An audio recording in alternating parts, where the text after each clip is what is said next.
हमारे पीछे किसी का टैग लगा हुआ नहीं है। जो ये समझता है कि मेरे टैग की बदौलत ये नगर सेवक बने हैं तो वो अपने जहन से ये बात को निकाल दे। आने वाले 4 महीने के बाद फिर हम बताएंगे कि हमने जिन काम की बदौलत इस प्रभाग में चुनाव लड़ने की तैयारी की है। पिछले 5 साल पहले हमने बगैर काम के नगर सेवक बने हैं। अब 5 साल बाद जो हमने काम किया है उसकी बदौलत चुनाव लड़ेंगे। जिसको हमारे लिए जो सोचना है वो तैयारी करके रखे। हमने कमर कस लिया और आने वाले नगर परिषद के चुनाव में हम चुनाव जीत के वापस नगर परिषद जाएंगे। को जिस तरीके की राजनीति करना है वो करे। हम प्रभाग में अपने नाम से, अपने लोगों के काम से और खुद की मेहनत पे जीत के आए थे कांग्रेस के सिंबल पे। हमको हमारी पार्टी ने नेता बनाया। नितिन राउत साहब ने जो नगर परिषद को फंड दिया एज अ पालक मंत्री होते हुए जो उन्होंने फंड दिया नगर परिषद को, उस फंड का दुरुपयोग हो रहा है कामठी नगर परिषद में। एक प्रभाग को 2 फंड से पैसे दे रहे हैं और प्रभाग नंबर 1 को इन दोनों फंड से वंचित रखा जा रहा है। तो इसमें हम उनकी मंशा को क्या समझे? क्या प्रभाग नंबर 1 के साथ कुछ दूसरा व्यवहार किया जा रहा है? दोस्तों एक बार फिर स्वागत है आपका एनजीपी न्यूज़ में। मैं कामठी में प्रभाग नंबर 1 में यहाँ पर खड़ा हुआ हूँ। कामठी में कुछ ही समय में महाराष्ट्र के ऊर्जा मंत्री और नागपुर शहर के पालक मंत्री नितिन राउत साहब आने वाले हैं। अलग अलग भूमि पूजन करने के लिए तकरीबन 6 से 7 अलग अलग रोड के, पानी की टंकी के, नालियों के अलग अलग भूमि पूजन आज कामठी में किए जाने वाले हैं। जिस तरह से आप सब जानते हैं कि नितिन राउत साहब एक कांग्रेस के नेता है और जो हमारे पीछे ये लोग खड़े हैं ये भी कांग्रेस के वार्ड प्रभाग नंबर 1 कामठी के वार्ड मेंबर है। लेकिन ये नितिन राउत साहब का निषेध करने के लिए, उनका विरोध करने के लिए आज यहाँ खड़े हुए हैं। चलिए बात करते हैं आखिर क्या वजह है, क्यों वो लोग नितिन राउत साहब का विरोध कर रहे हैं। एहतेशाम भाई, क्या वजह है आज जो है आप लोग नितिन राउत साहब का यहाँ पर विरोध करने के लिए खड़े हुए हैं? भैया सबसे पहले तो मैं आपको बता दूं कि हम नितिन राउत साहब का विरोध नहीं कर रहे। अच्छा।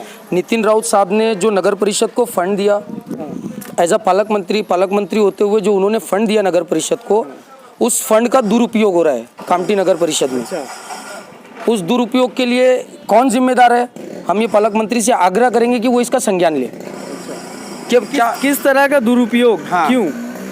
लेकिन ये तो कामठी की डेवलपमेंट के लिए सारे भूमि पूजन आज किए जाने वाले हैं। देखिए प्रभाग नंबर 1 की मैं आपको बता देता हूँ कि प्रभाग नंबर 1 दलित बस्ती में दलित वार्ड नहीं आता और पैकेज में नगर परिषद को प्रभाग नंबर 1 के अंदर दलित बस्ती में पैसे देते नहीं आता। तो नगर परिषद में प्रभाग नंबर 1 में जिस तरीके से अभी 2 फंड अवेलेबल है, एक दलित उत्तर का फंड अवेलेबल है जिसमें लगभग 46 लाख रुपए आए हैं और दूसरा महाराष्ट्र स्वर्ण जयंती का फंड अवेलेबल है उसमें 90 लाख रुपए आए हैं। तो ये लगभग 1 करोड़ 30 लाख रुपए के लगभग कामठी शहर को दूसरे प्रभागों में देने के लिए आया है। तो नगर अध्यक्ष महोदय और सीओ साहब ने प्रभाग नंबर 1, 4, 10 और 15, 7, 8, 10 इन प्रभागों के अंदर दलित उत्तर और स्वर्ण जयंती का पैसा दिया, जबकि प्रभाग नंबर 8 को इन्होंने दलित वस्ती का भी पैसा दिया। एक प्रभाग को 2 फंड से पैसे दे रहे हैं और प्रभाग नंबर 1 को इन दोनों फंड से वंचित रखा जा रहा है। तो इसमें हम उनकी मंशा को क्या समझे? क्या प्रभाग नंबर 1 के साथ कुछ दूसरा व्यवहार किया जा रहा है? क्या हमने किसी ऐसे काम? मैं आपको रोकना चाहूँगा। देखिए सारी चीज़ों की एक प्रोसेस होती है। ये रोड अगर बनना है तो इसका जो भी प्रोसेस होगी बिल्कुल प्रस्ताव होता है, उसके बाद पास होता है, फंड आता है, उसके बाद काम को किया जाता है। ये जो आपका जो वर्क यहाँ पर पेंडिंग है, क्या ये प्रस्तावित है? ये पूरे काम प्रभाग नंबर 1 के प्रस्तावित है। आप इसकी प्रभाग की लिस्ट जो है नगर परिषद में सीओ के माध्यम से ले सकते हैं। प्रभाग नंबर 1 में ऐसे लगभग 30 काम प्रस्तावित है। जो हमको ये अपेक्षा थी कि पेंडेमिक के बाद होंगे। हमारे प्रभाग को जैसे जैसे पैसा मिलेगा उसमें हम काम कराएंगे। ये काम को लगभग 2 साल पहले हमने, ये आप जो रोड देख रहे हैं इसका प्रस्ताव पारित करा चुके हैं। पिछले 2 साल से इसका प्रस्ताव पारित है, इसका एस्टीमेट बन चुका है। इसको टीएस कराना है और इसको टेंडर में लाना है। लेकिन हमको फंड नहीं दिया गया और दूसरे जिनको दलित बस्ती के अंदर फंड दिया गया उनको नगर उत्थान में भी फंड दिया गया और स्वर्ण जयंती में भी फंड दिया गया। क्या वजह लगती है जो आपके साथ ये दुर्व्यवहार आपके वार्ड के साथ किया जा रहा है? क्या वजह लगती है आपको? देखिए जिसको जिस तरीके की राजनीति करना है वो करे। हम प्रभाग में अपने नाम से, अपने लोगों के काम से और खुद की मेहनत पे जीत के आए थे कांग्रेस के सिंबल पे। हमको हमारी पार्टी ने नेता बनाया। हमारे दोनों नगर सेवकों को कांग्रेस के पंजे ने और उनके काम ने नगर सेवक बनाया।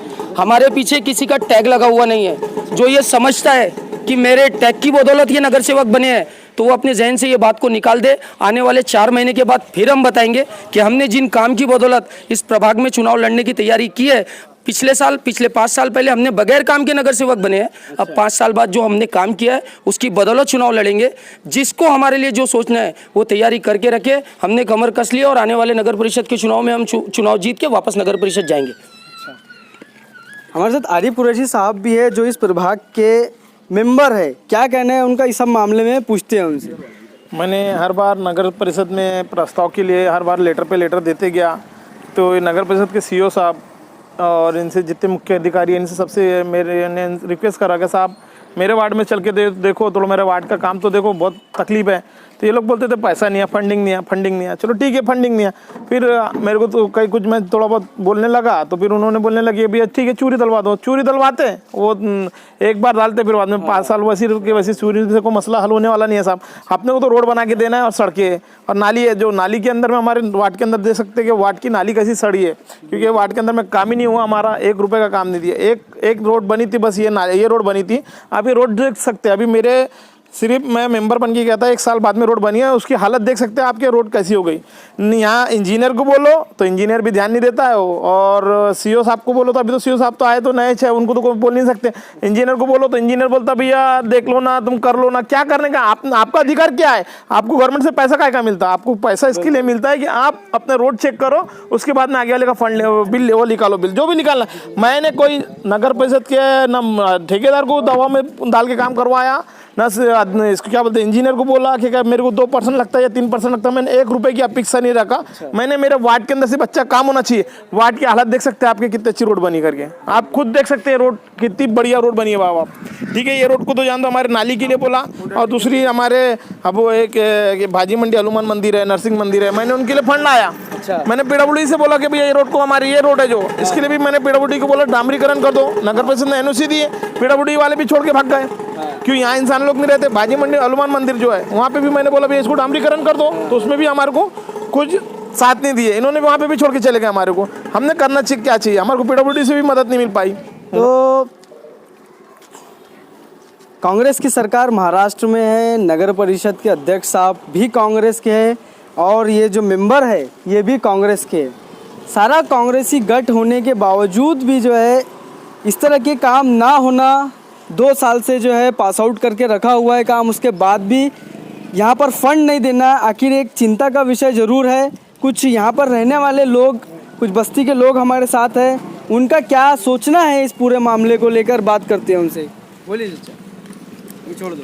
हाँ, ये हमारे इधर की भी रोड चल के देखिए ज़रा, बड़े बड़े गड्ढे पड़े हुए हैं, उसमें सुअर बैठते हैं। हम लोग नमाज को जाते, पूरे कपड़े ख़राब हो जाते हैं, वो जब वो उड़ा देते हैं तो आंख पे। बच्चों को चलने में तकलीफ होती, गिरते हैं, पूरे भर जाते हैं। हमारे को चलने उठने बैठने की तकलीफ है। घरों में जो तो मच्छर आ रहे, दुनिया भर के बीमार पड़ रहे बच्चे। अब ये कौन देखेगा भाई, ये बताइए। मेंबरों को बोले, मेंबरों को हमने कई बार बोले, आज से कम 8-10 साल पहले से जो है इनके पास जा जाके हम बोल रहे, वो बोलते हो जाएगा पास हो जाएगा। कब होगा पास भाई? ये आज 10-20 साल से हम तकलीफें उठाते जा रहे।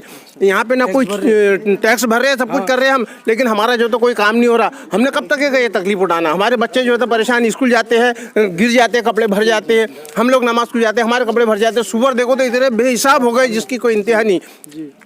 अब ये हमारे को जो है तकलीफ है, तो ये कौन दूर करेगा? तो इसके लिए भाई आपसे मैं जो है अपेक्षा करता हूँ कि हमारा ये काम जल्दी से जल्दी शुरू करवाएं। जो सिचुएशन अभी कोरोना पेंडेमिक की चल रही है, साफ सफाई का ख्याल रखा जाए। और फिलहाल अभी जो है नागपुर शहर में, कामठी शहर में डेंगू के जो केसेस हैं वो काफ़ी बढ़ रहे हैं, लेकिन यहाँ पर स्थिति आप देख सकते हैं, नालियों की नालियाँ खुली है, रोडों पर भी पानी जमे हुए हैं।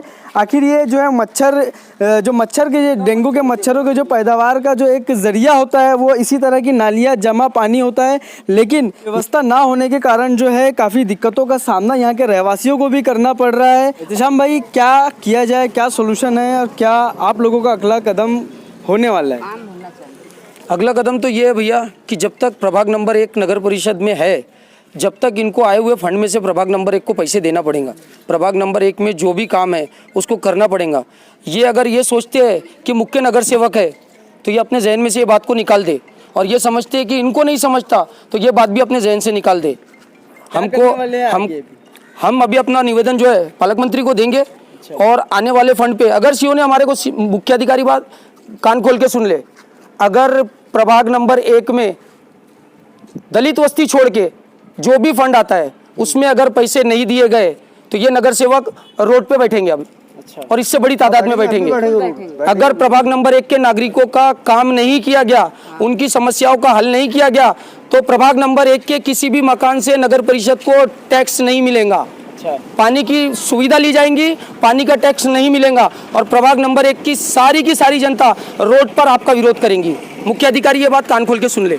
तो ये एक चेतावनी जो है मुख्य अधिकारी को, सीईओ को और नगर अध्यक्ष को यहाँ से दी जा रही है कि ये जो काम यहाँ पर नहीं किए जा रहे हैं, अलग अलग एरिया में जो फंड पास करके उनके काम किए जा रहे हैं, लेकिन वार्ड नंबर 1 जो है सारी सुविधाओं से वंचित नजर आ रहा है। तो रोड पर बैठने की चेतावनी यहाँ के वार्ड मेंबर द्वारा दी जा रही है। अब देखना यह है कि नितिन राउत साहब आने वाले हैं, ये उनके पास अपना और एक निवेदन लेकर जाएंगे। क्या रिजल्ट निकलता है ये ज़रूर हम अपने चैनल के माध्यम से आपको बताएंगे। तो बने रहिए एनजेपी न्यूज़ के साथ। बहुत बहुत शुक्रिया।